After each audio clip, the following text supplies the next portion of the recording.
안녕하세요. 가훈사입니다. 지난 시간에는 마상창 시합이 어떻게 만들어졌는가에 대해서 살펴봤었죠.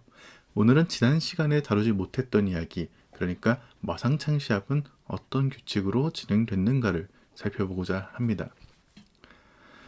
초창기 마상창 시합은 말에서 타서 벌이는 절투에 가까운 것이었습니다. 그렇기 때문에 승자가 전리품과 포로를 챙기는 멜레와 비슷한 방식으로 돌아갔습니다.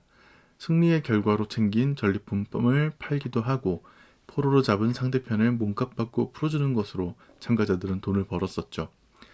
여기에 상인들이 끼어서 전리품을 사고 파는데 개입하기도 했습니다. 점차 시간이 지나면서 주최 측에서 상금을 지급하는 형태로 규칙이 좀 바뀌게 됩니다. 그럼 규칙은 어떻게 바뀌었느냐? 어, 점점 모의 전투에서 벗어나는 형태로 규칙이 바꿔나가게 되는 것이죠. 이전까지 평가 대상이 되지 않았던 요소들, 예를 들어 경기 중에 말을 탄 기사가 얼마나 우아한 동작을 보여주느냐, 그리고 예의 범절은 얼마나 훌륭한가, 관중들의 호응은 얼마나 이끌어내는가, 이런 요소들이 개입하기 시작한 거죠. 여기서 16세기 이베리아 지역의 마상창 시합 경기 규칙을 한번 살펴보겠습니다.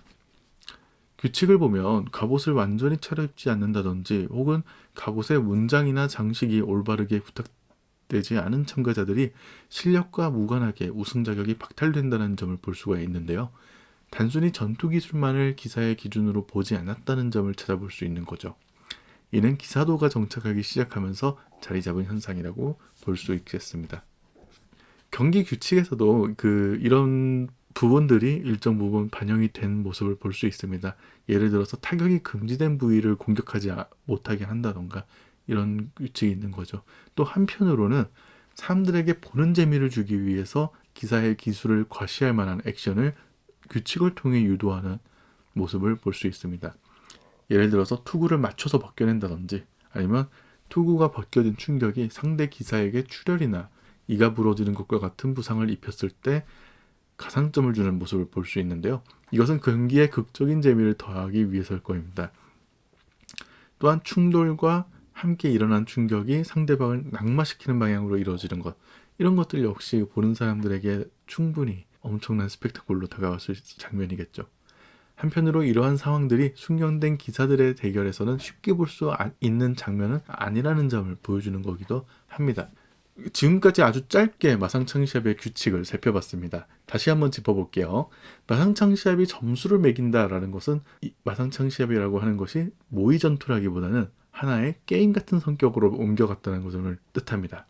왜냐하면 전투는 일단 수단과 방법을 가리지 않고 상대를 죽여야 되는 겁니다. 그러지 않으면 내가 죽겠죠. 그렇기 때문에 한가롭게 멋을 부린다거나 아니면 정해진 부분만을 때린다거나 점수를 매기고 있다라는가 이런 것들은 실제 전투와는 굉장히 거리가 먼 행동이라고 볼 수 있겠습니다.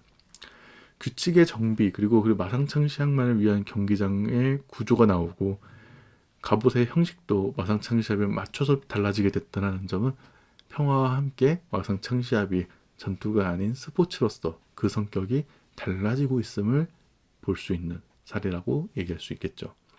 지금까지 과거분사였습니다.